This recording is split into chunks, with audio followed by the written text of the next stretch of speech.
Hey, what's going on, everyone? I hope you guys are doing well. You're having a great weekend. Speaking of weekends, happy Thanksgiving to all my fellow Canadians. I hope you guys are doing well. I hope you guys have had a moment to really just take a step back and be grateful for the life that you have.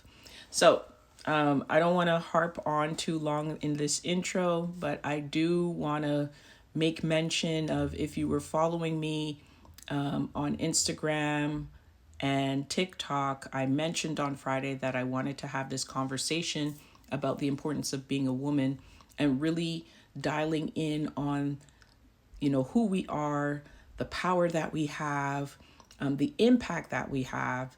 And so I want to get into that right now. So this conversation is inspired by a course I took a while back on preparing to be a wife. And some of the things that we need to be aware of, some of the things that we may need to correct in some ways before we walk into that new chapter. And so I'm going to be speaking from a spiritual standpoint if this isn't obvious yet. Basically, because I don't deal with culture, I don't deal with worldviews. I think it's a lot of confusion if I want to be completely honest. And so we're going to speak from a spiritual and biblical standpoint. And I'm going to keep it brief. I'm not going to go into heavy detail.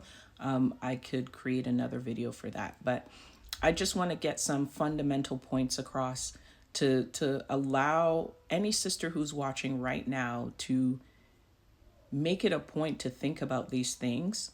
Whether you are single, whether you are currently in a relationship right now, don't feel as though I'm speaking from a spiritual standpoint that just because you may not be a Christian, that this doesn't apply to you. It does apply to everyone.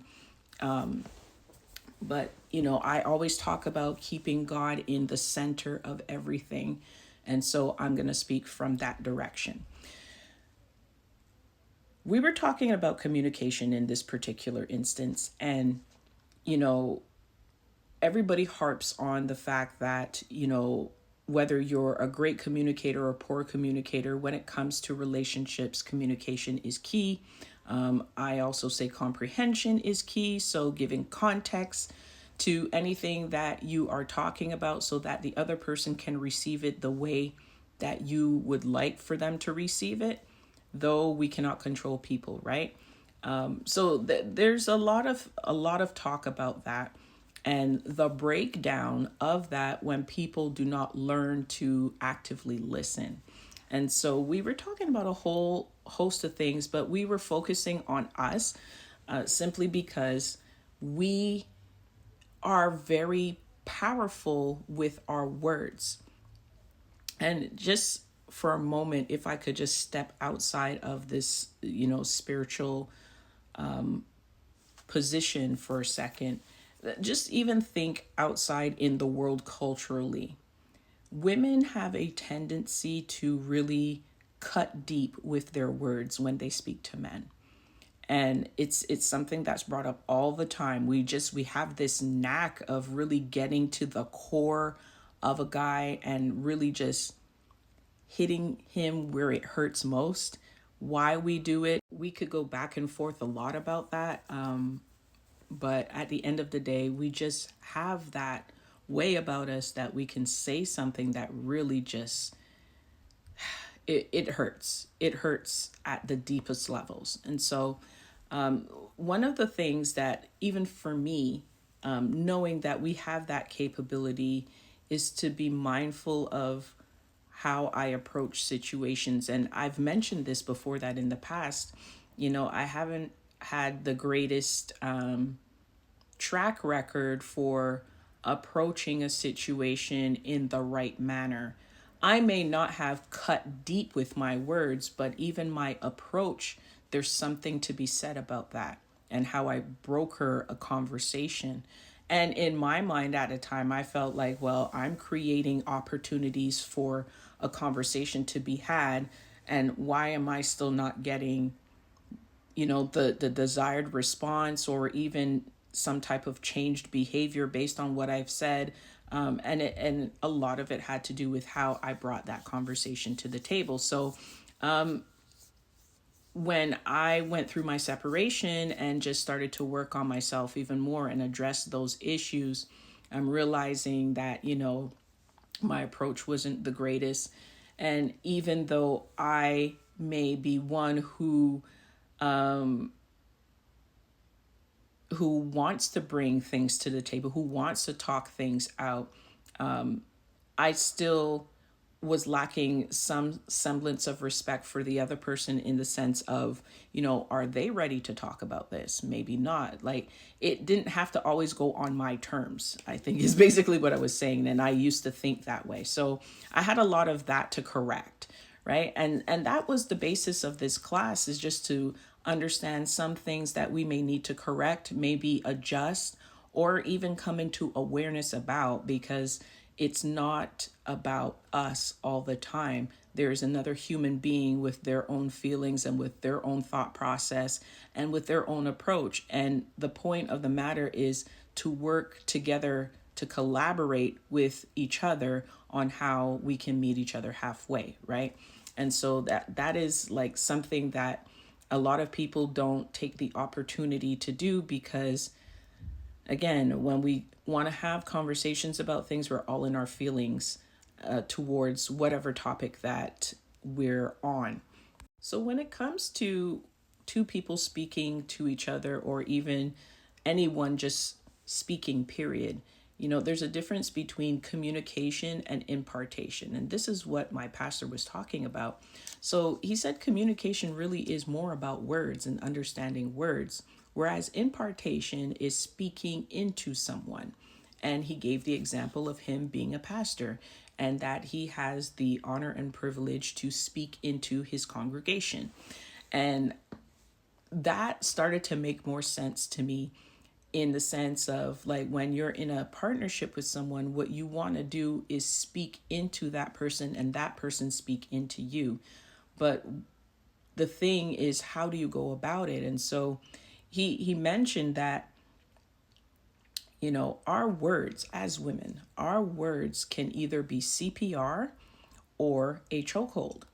And for me, I was like, ooh, that's pretty deep.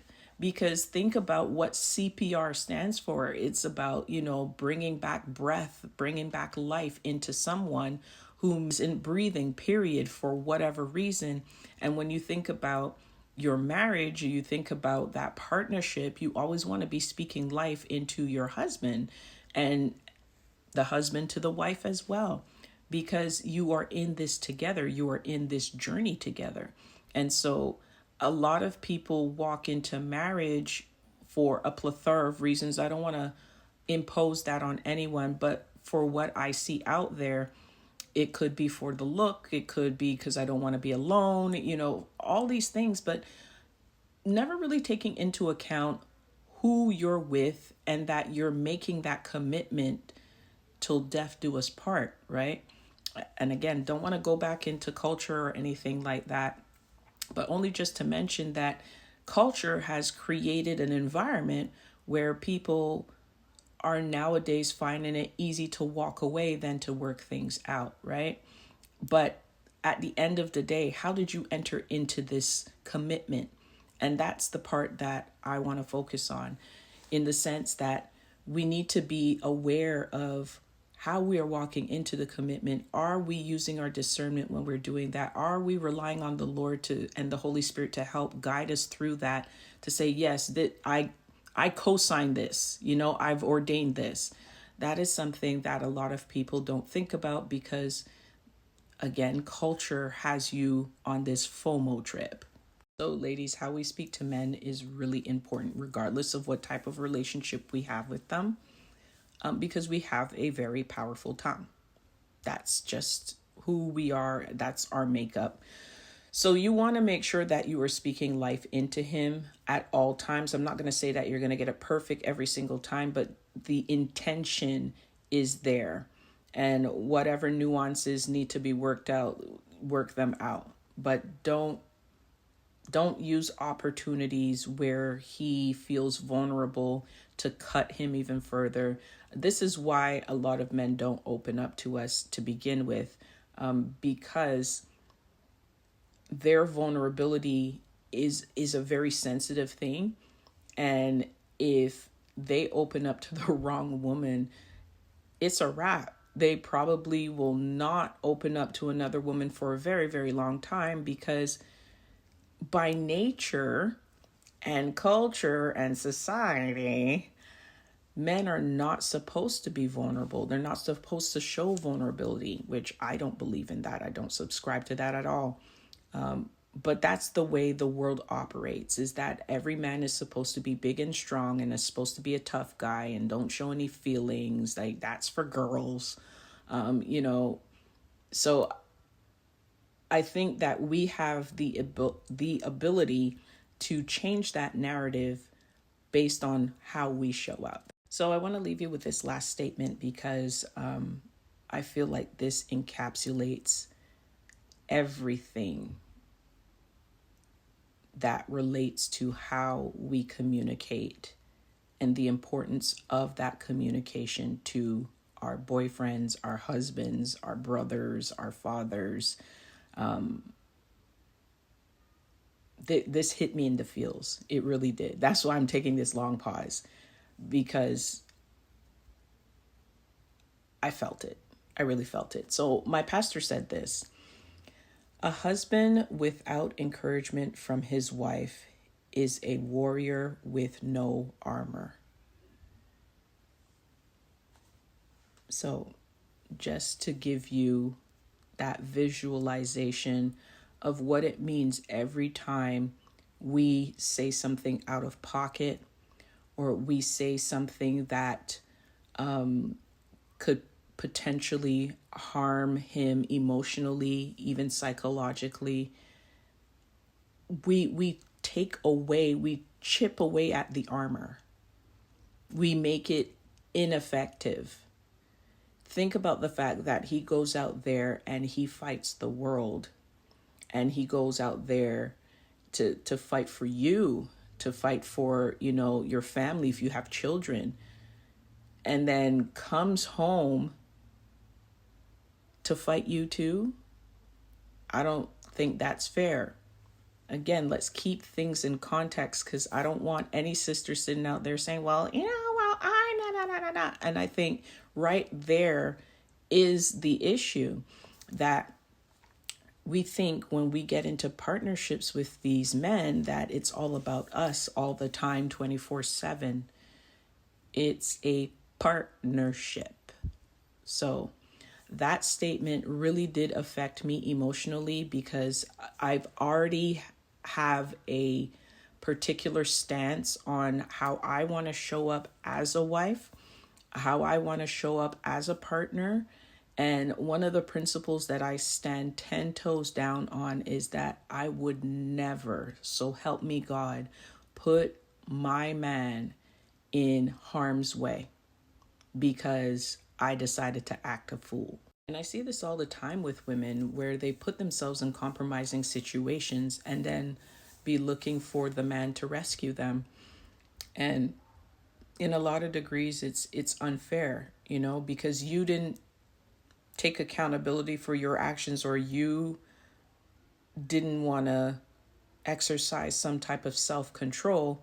You end up either lying about the situation so that you don't look bad, or you just act out of character.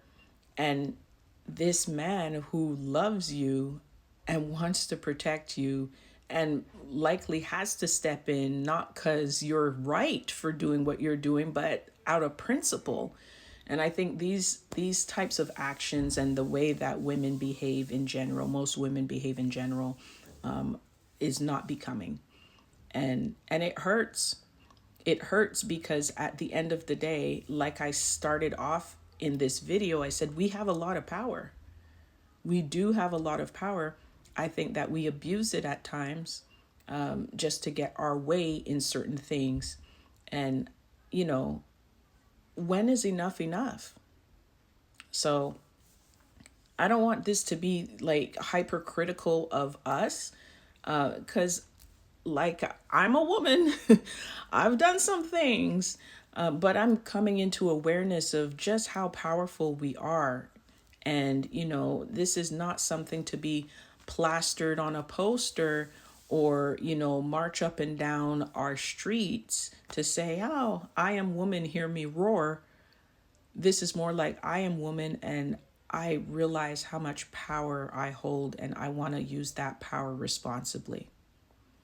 Because again, like I said off top, we do make a serious impact in the world and in society and in our communities and in our families and in our partnerships. We are the nurturers, life givers, life sustainers. So let's start acting like that, and let's start acting like we love our husbands, our families, our communities, not out of fakeness. I'm just saying because we want to sustain a healthy environment wherever we go.